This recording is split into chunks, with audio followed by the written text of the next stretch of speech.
Bismillahirrahmanirrahim. Assalamualaikum warahmatullahi wabarakatuh. Kita masuk lagi pada materi kuliah tentang manajemen lingkungan. Dan kali ini Bapak akan membahas tentang pengelolaan wilayah pesisir. Tentunya kalian sudah mungkin familiar dengan kata wilayah pesisir. Dan wilayah pesisir ini memang penting sekali untuk dibahas, apalagi Indonesia tentunya sebagian besar kota-kota di berbagai wilayah di Indonesia adalah wilayah pesisir yang merupakan kawasan-kawasan strategis dan menjadi pusat pertumbuhan ekonomi yang sangat mendukung perkembangan kehidupan masyarakat yang ada di dalamnya. Nah, adapun pokok bahasan yang akan kita bahas pada pertemuan kali ini yaitu tentang definisi dan fungsi wilayah pesisir, aktivitas antropogenik di wilayah pesisir, tujuan dan strategi pengolahan wilayah pesisir, dan yang terakhir adalah tahapan proses pengolahan wilayah pesisir. Dalam hal ini proses dan tahapan pengolahan wilayah pesisir khususnya di Indonesia. Inilah yang akan kita bahas pada pertemuan kita pada hari ini.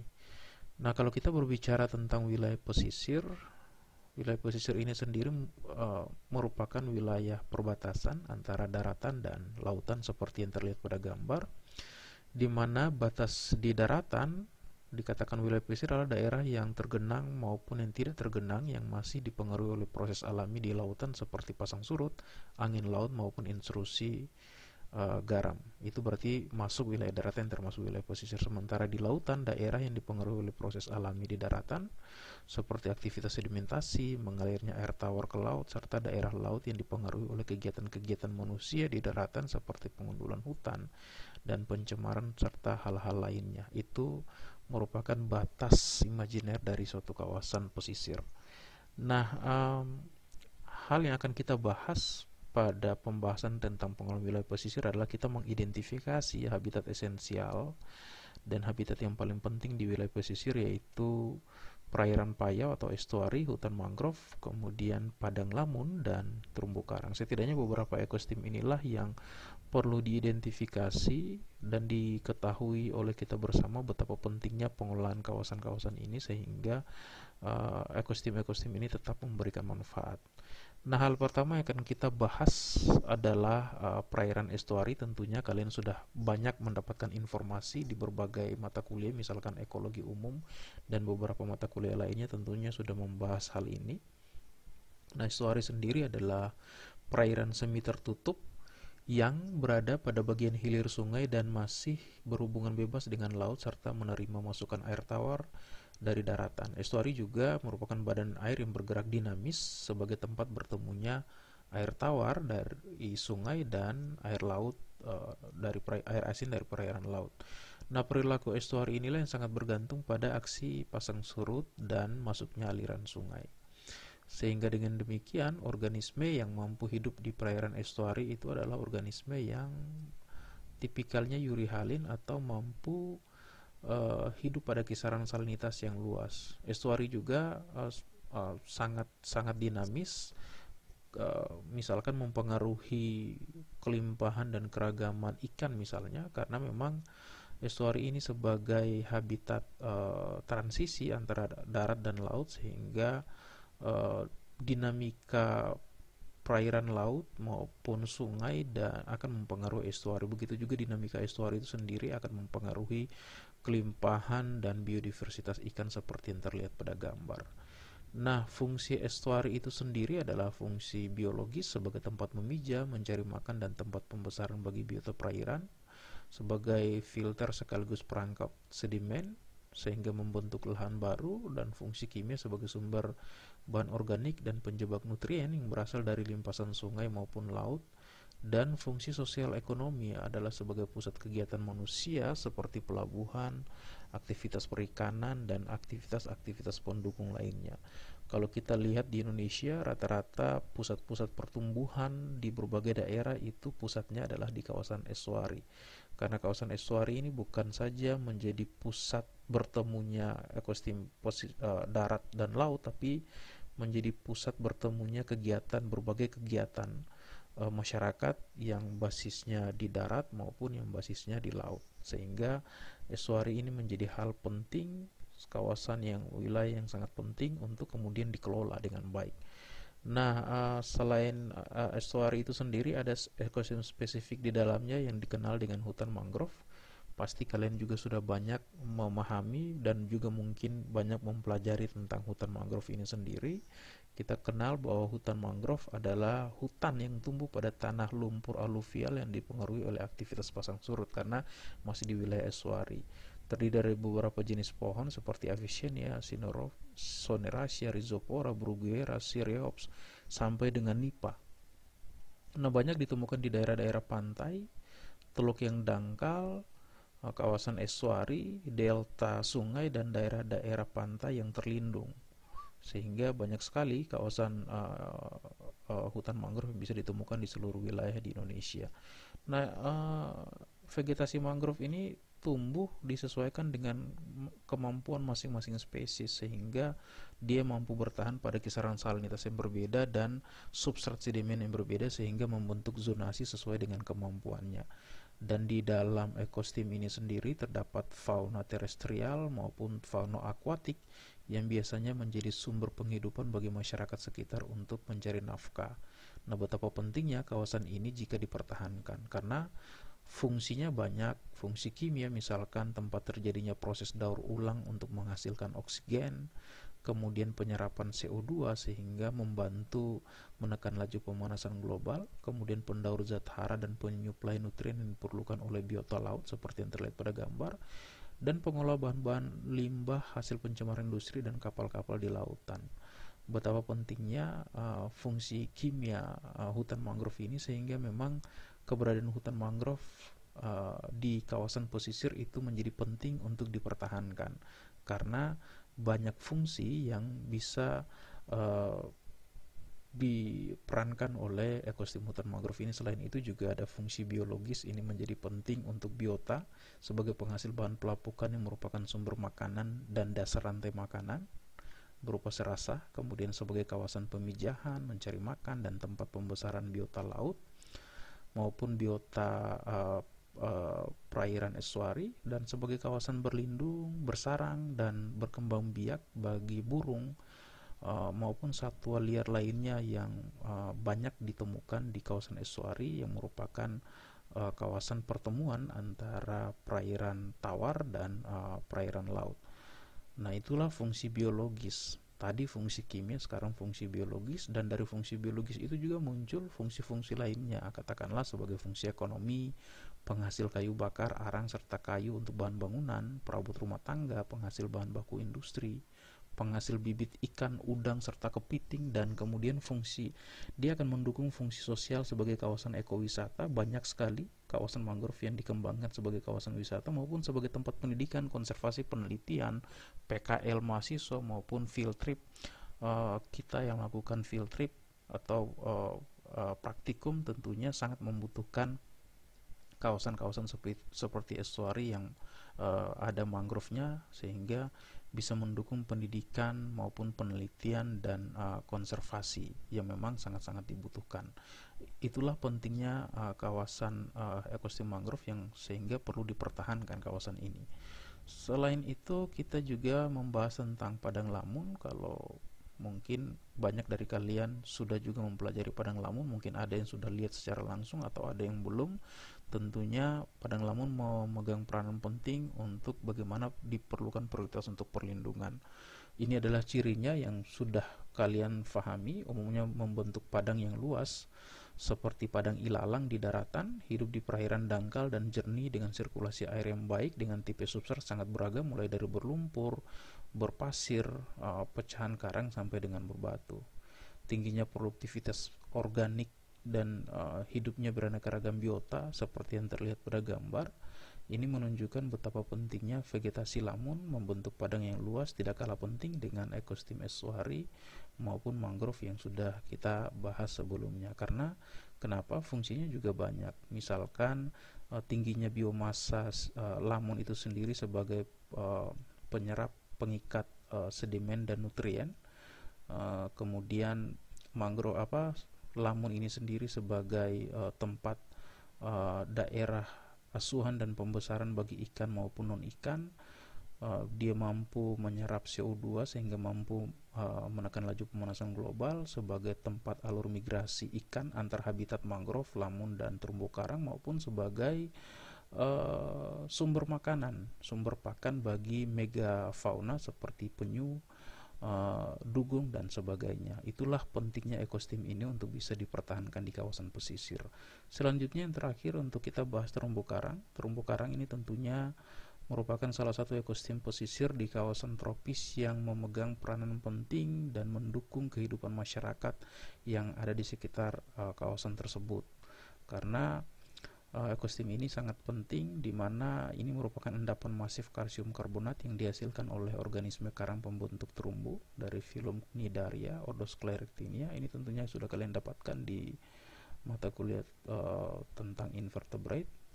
Dan terumbu karang ini hidup beragam jenis makhluk hidup seperti invertebrate, krustasea, moluska, echinodermata, beragam jenis ikan, 50-70% ikan karnivor, 15% ikan herbivor, dan sisanya adalah omnivor, reptil, ular laut, penyu laut, tumbuhan alga, dan sebagainya, yang semuanya membentuk interaksi melalui mekanisme rantai makanan yang sangat kompleks, sehingga keberagaman biota yang ada di dalamnya perlu dijaga. Nah, salah satu yang paling penting kalau kita bahas tentang terumbu karang adalah ikannya, karena ikan itu terbagi atas beberapa hal. Yang pertama ada ikan target. Ini ikan target merupakan ikan yang menjadi target penangkapan nelayan yang biasanya memiliki nilai ekonomis penting seperti ikan kakap, kerapu, ikan lencam, dan sebagainya, ikan baronang, dan sebagainya. Semua ini akan banyak melimpah pada terumbu karang yang memang masih layak atau didukung dengan keragaman biota yang ada di dalamnya. Dan ada juga ikan indikator. Ikan indikator ini menunjukkan keberadaan ikan ini sebagai bukti bahwa terumbu karang itu apakah sudah tertekan secara ekologis ataukah masih sehat. Nah, dengan bermunculannya ikan-ikan ini banyak di suatu kawasan terumbu karang menjadi indikator bahwa terumbu karang itu memang sehat atau tertekan atau dalam kondisi pertengahan, tertekan atau dalam kondisi stabil. Kemudian ada juga kelompok ikan mayor. Ini juga banyak, ini berperan dalam rantai makanan, tapi bukan saja untuk rantai makanan, tapi juga bisa berperan sebagai ikan hias dan sebagainya. Betapa pentingnya terumbu karang sebagai rumah atau habitat bagi beragam jenis ikan untuk mendukung masyarakat yang bergantung kepada terumbu karang, misalkan masyarakat nelayan. Nah, fungsi fisik dari terumbu karang adalah sebagai pelindung pantai dari hempasan ombak dan arus. Kemudian fungsi biologis sebagai habitat utama untuk mencari makan, asuhan dan pembesaran maupun pemijahan bagi biota. Kemudian fungsi sosial ekonomi ini juga yang paling penting sebagai areal fishing ground, sebagai objek wisata, sebagai laboratorium alami untuk pendidikan dan penelitian. Dan jika terumbu karang di suatu kawasan hilang, maka tentunya semua fungsi ini juga akan hilang. Padahal fungsi-fungsi ini sangat penting untuk mendukung kehidupan kita. Nah, inilah semuanya berada di kawasan pesisir, dan ketiga ekosistem, 4 ekosistem itu saling terkait, di mana keterkaitannya bisa dalam bentuk fisik. Misalkan fungsi hutan mangrove itu dia dapat menjebak sedimen, sehingga fungsi lanjutnya adalah ditahan oleh padang lamun, sehingga terumbu karang yang hidup setelah padang lamun itu akan terhindar dari sedimentasi, karena memang terumbu karang itu sangat riskan terhadap sedimentasi. Sementara kalau dari laut, biasanya dengan adanya terumbu karang maka dia akan mampu meredam gelombang, kemudian juga diredam lagi oleh padang lamun, dan selanjutnya mangrove meredam itu, sehingga dengan adanya ekosistem ini tentunya secara fisik akan melindungi kawasan pesisir dari terjangan gelombang maupun sedimentasi yang tinggi. Begitu juga bahan organik terlarut dan bahan organik partikel. Antar ketiga ekosistem ini saling mendukung dan saling mendistribusikan ke bahan organik sehingga mendukung produktivitas primer dan akhirnya mendukung produktivitas sekunder. Begitu juga migrasi fauna, misalkan ikan tentunya saling bermigrasi antara ekosistem padang lamun, terumbu karang, dan mangrove, yang mana fungsinya kadang sebagai tempat pemijahan, alur migrasi, maupun sebagai tempat pembesaran.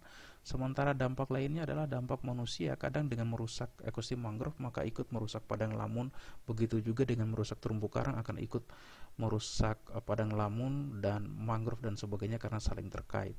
Nah, ini adalah pentingnya coastal and marine connectivity, bahwa ikan di laut dia membutuhkan lebih dari satu habitat, bukan saja di terumbu karang, tapi ada juga dia membutuhkan lamun sebagai areal pembesaran, dia juga membutuhkan mangrove sebagai tempat perlindungan.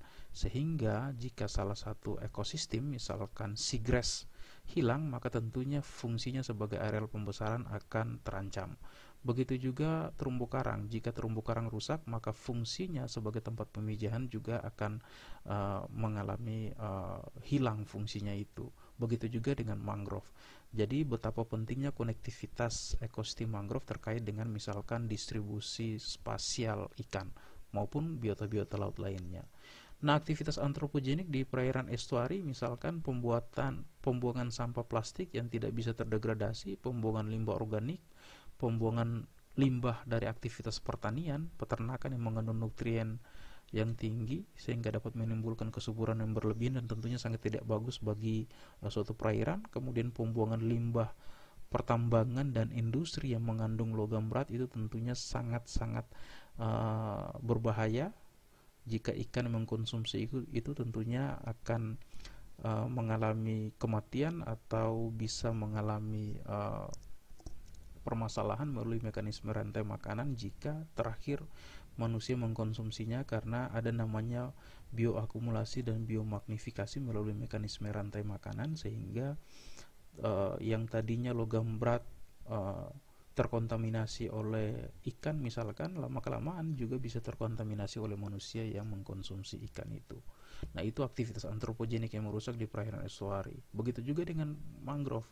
Mangrove sudah banyak ditebang, kemudian lahannya dijadikan lahan pemukiman atau pelabuhan atau industri maupun pertambakan seperti yang terlihat pada gambar. Tentunya fungsi-fungsi ini secara jangka pendek mungkin memberikan manfaat, tapi secara jangka panjang, secara ekologis tentunya akan mengancam keberlanjutan kehidupan manusia, karena ekosistem mangrove itu sendiri seperti sudah dibahas sebelumnya memiliki banyak fungsi fisik, kimia, biologi, sosial maupun ekonomi. Begitu juga dengan ekosistem padang lamun, berbagai aktivitas antropogenik yang merusak ekosistem ini tentunya akan menghilangkan fungsi-fungsinya seperti fungsi fisik, kimia, biologis maupun sosial ekonomi, sehingga dengan sendirinya akan menurunkan peran dari fungsi-fungsi ekosistem padang lamun akibat berbagai aktivitas antropogenik di kawasan pesisir yang memang selama ini sudah sangat tidak terkendali. Kemudian ada juga selain padang lamun mengalami degradasi, ternyata terumbu karang juga mengalami degradasi. Banyak aktivitas-aktivitas masyarakat, baik misalkan masyarakat nelayan melakukan pengeboman, pemasangan bubu untuk alat tangkap maupun pemasangan penambangan karang, sedimentasi, pembangunan hotel yang tidak terkendali, dan aktivitas-aktivitas wisata yang tidak berwawasan lingkungan serta pembuangan sampah, tentunya semuanya sangat mempengaruhi keberadaan terumbu karang, karena terumbu karang ini merupakan salah satu ekosistem yang sangat sensitif terhadap aktivitas antropogenik yang merusak. Nah, kita paling sering mendengar betapa semakin menurunnya luasan terumbu karang yang sehat, terutama di Indonesia akibat berbagai aktivitas-aktivitas antropogenik seperti yang terlihat pada gambar.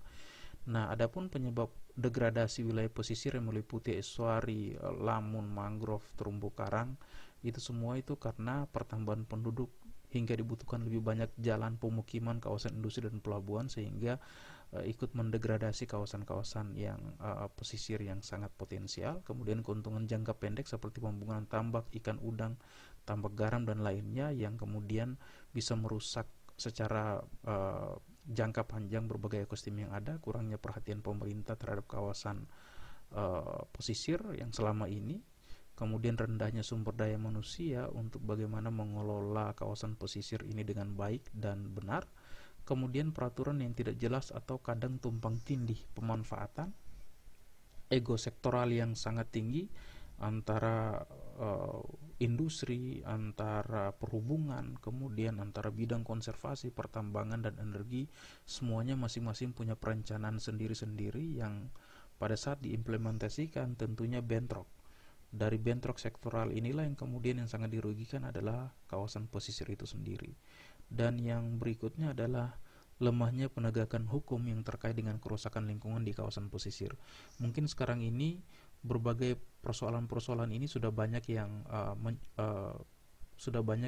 dicoba untuk diatasi oleh pemerintah, tapi tidak sedikit juga yang permasalahan-permasalahan yang diulas ini masih banyak terjadi di Indonesia. Itu semua karena memang sumber daya manusia yang sangat rendah dan lemahnya penegakan hukum di bidang lingkungan, sehingga degradasi kawasan pesisir itu terus terjadi. Sangat jarang kita melihat orang yang merusak lingkungan di penjara dibandingkan dengan orang yang mencuri ayam. Itu artinya bahwa peran pemerintah untuk bagaimana pengolahan lingkungan atau manajemen lingkungan itu masih sangat rendah. Padahal misalkan tantangan pengolahan wilayah pesisir itu sangat luar biasa, seperti yang terlihat pada gambar. Ini adalah kawasan pesisir di mana aktivitas di daratan meliputi aktivitas di bidang kehutanan, pertanian, peternakan, perhotelan, pemukiman, industri, dan sebagainya. Tentunya akan berefek samping terhadap dampak pada kawasan pesisir. Sementara aktivitas di kawasan pesisir itu sendiri selain perhotelan, pemukiman, ada juga tambak, ada juga marikultur, pelabuhan, kawasan konservasi, pertambangan, dan sebagainya. Nah, ini merupakan tantangan pengolahan wilayah pesisir. Jika tidak dikelola dengan baik dan tidak ada keterpaduan antar sektor, maka tentunya kawasan pesisir akan semakin rusak dan fungsinya juga akan semakin menurun. Nah, ini adalah contoh matriks keserasian antar kegiatan pembangunan wilayah pesisir. Kalau kita lihat pada matriks misalkan kegiatan pertanian, D itu dia akan memberikan dampak yang luar biasa terhadap perikanan tangkap, terhadap perikanan tambak, terhadap marikultur, maupun terhadap pariwisata. Karena kenapa? Biasanya pertanian yang tidak terkelola dengan baik, maka biasanya akan menghasilkan limbah berupa residu pestisida maupun pemupukan yang berlebihan, yang kemudian akan terbuang melalui runoff atau melalui aliran sungai, sehingga akan menyebabkan terjadinya pengkayaan nutrien yang menyebabkan blooming fitoplankton pada suatu perairan, sehingga tidak layak untuk biota perairan hidup di situ, sehingga akan mengganggu perikanan tangkap, juga akan mengganggu marikultur, juga akan mengganggu pariwisata, baik pariwisata menyelam, pariwisata pantai berpasir maupun selancar. Begitu juga misalkan pertambangan atau pelabuhan, misalkan dia akan memberikan dampak negatif terhadap perikanan tambak, karena tentunya pelabuhan itu dia akan menggeser kawasan-kawasan esensial seperti hutan mangrove. Kemudian dia juga akan tidak mendukung, sangat berdampak negatif terhadap marikultur, karena pertambangan tentunya tidak cocok dengan kegiatan marikultur jika dilakukan bersamaan. Begitu juga dengan pertambangan atau pelabuhan akan mengganggu kegiatan wisata yang berkelanjutan. Nah, banyak kegiatan-kegiatan yang saling tumpang tindih ini jika tidak dikelola dengan baik tentunya akan berdampak, bukan saja berdampak kerugian antar sektor, tapi juga akan menurunkan mutu kawasan pesisir, sehingga banyak ekosistem yang ada di dalamnya tentunya akan menurun dan tidak memberikan manfaat bagi masyarakat maupun bagi sumber daya alam yang ada. Nah, pentingnya pengolahan wilayah pesisir itu ada 5 hal yang teridentifikasi, yaitu keterkaitan ekologis yang erat antar wilayah pesisir dengan daratan, sudah dijelaskan. Kemudian lebih dari 2 jenis sumber daya alam dan jasa lingkungan di wilayah pesisir yang bisa dimanfaatkan, dan lebih dari 2 kelompok masyarakat dengan preferensi yang berbeda. Artinya masyarakat pesisir itu sangat banyak tipenya. ada petani, ada nelayan, kemudian ada pengguna jasa, ada pemanfaatan jasa lingkungan dan sebagainya. Nah, masing-masing itu jika menjalankan fungsinya secara tidak terkendali maka tentunya saling bentrok dan tentunya akan menyebabkan konflik pemanfaatan wilayah. Nah, kemudian sumber daya alam di kawasan pesisir ini juga karena dianggap milik bersama sehingga berlaku rezim open access, bahwa kita semua punya hak untuk mengelola kawasan pesisir karena tidak ada yang melarangnya. Karena dia milik bersama sehingga berlaku rezim open access, siapapun yang bisa memanfaatkan atau mau mengakses pesisir dan laut maka dipersilakan, tidak ada hambatan bagi dia. Tidak seperti di lahan pertanian yang orang punya kebun, orang punya batas wilayah, tapi di kawasan pesisir tentunya terbuka sehingga mudah diakses oleh siapa saja, dan ini tentunya akan riskan terjadi kerusakan. Nah, adapun kenapa pentingnya tujuan pengelolaan wilayah pesisir? Karena untuk menjamin keberlanjutan pemanfaatan sumber daya dan perlindungan lingkungan pesisir, meminimalkan dan meresolusi beragam konflik pemanfaatan sumber daya di wilayah pesisir, meningkatkan keterpaduan lintas sektoral dalam perencanaan dan pengelolaan wilayah pesisir, dan mereduksi resiko dampak negatif terhadap masyarakat dan penurunan mutu ekosistem di wilayah pesisir. Seperti sudah dijelaskan bahwa kawasan pesisir itu sendiri ada estuari, ada mangrove, ada padang lamun, ada terumbu karang, yang semuanya itu memiliki fungsi dan peran masing-masing jika tidak dirusak.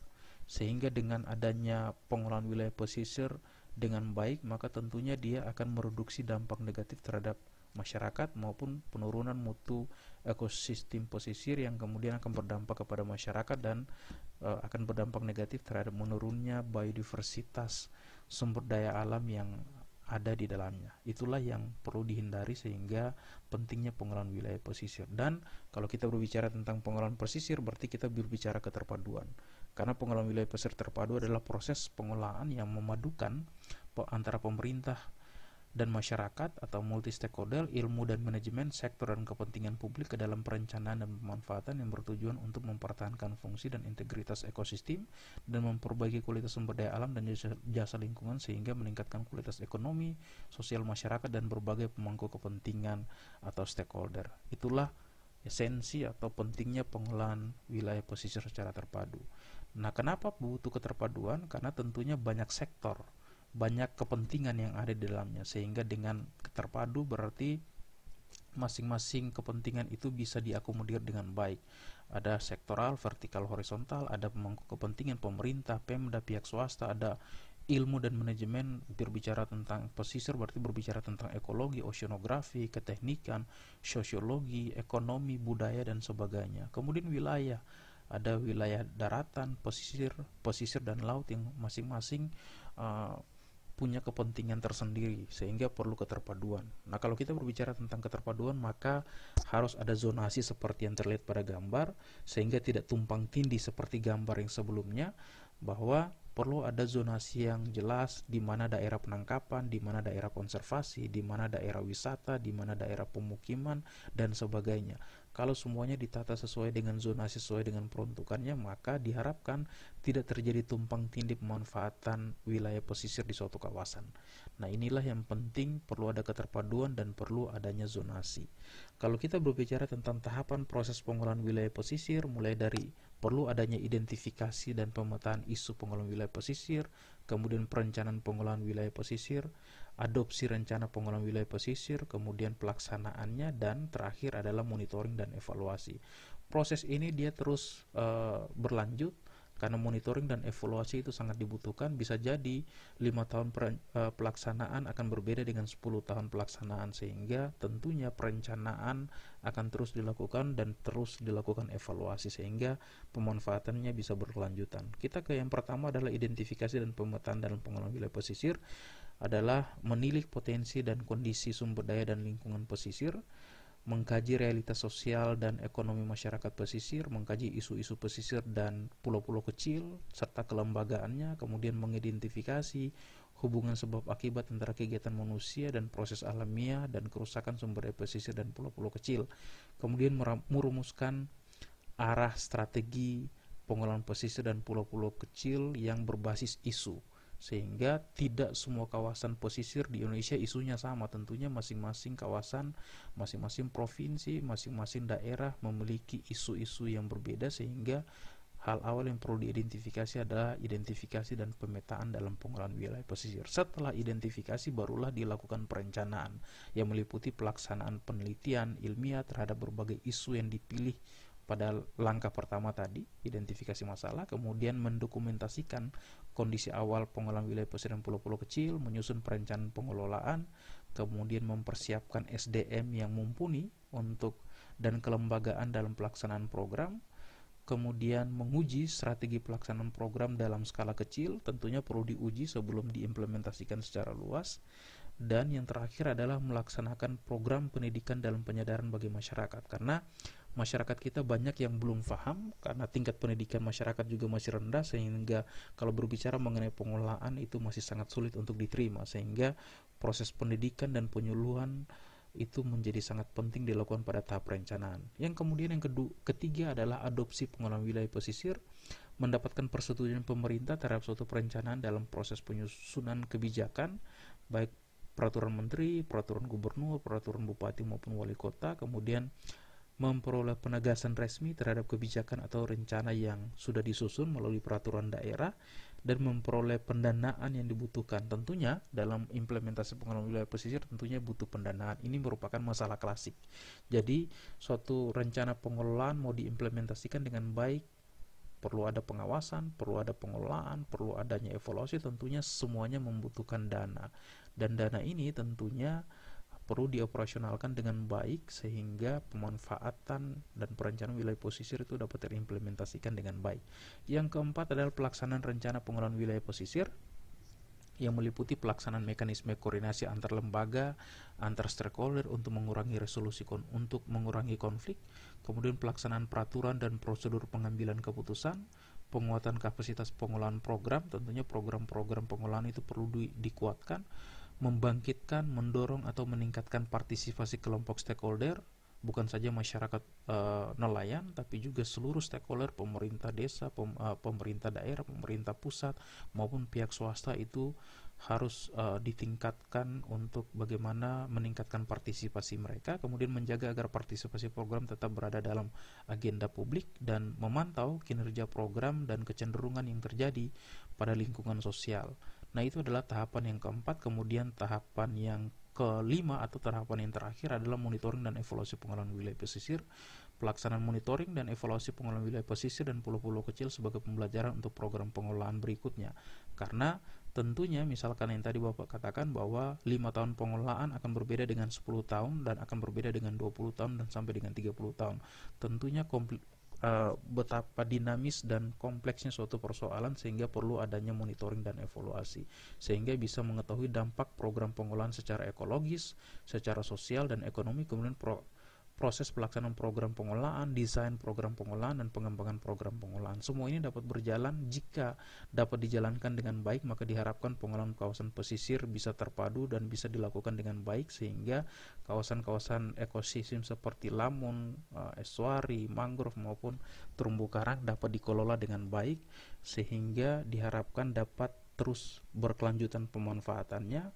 Begitu juga sumber daya alam yang ada pada kawasan tersebut bisa dioptimalkan pemanfaatannya dan dihindari dari pemanfaatan yang berlebihan maupun konflik pemanfaatan antar masyarakat, konflik pemanfaatan antar sektor maupun konflik pemanfaatan antar stakeholder. Karena kalau kita berbicara tentang pengelolaan wilayah pesisir, maka kita berbicara tentang keterpaduan pengelolaan, keterpaduan antar stakeholder, keterpaduan antar wilayah, keterpaduan antar pemerintah daerah, keterpaduan antar pihak swasta, keterpaduan antar masyarakat, nelayan, keterpaduan antar ilmu pengetahuan dan sebagainya. Jika semua itu bisa kita lakukan dengan baik, maka tentunya diharapkan berbagai ekosistem yang ada bisa terlindungi dengan baik, sumber daya yang ada di dalamnya bisa dimanfaatkan, dan fungsi dari berbagai ekosistem yang sudah dijelaskan sebelumnya bisa tetap ada sehingga mampu memberikan penghidupan dan kehidupan bagi kita manusia maupun mempertahankan kehidupan biota laut yang ada di dalamnya. Itu pada prinsipnya yang bisa Bapak berikan. Semoga materi ini bermanfaat. Sekian dan terima kasih. Bapak akhiri. wallahul muwafiq ila aqwamit thoriq. Wassalamualaikum warahmatullahi wabarakatuh. Sampai ketemu pada materi-materi kuliah berikutnya.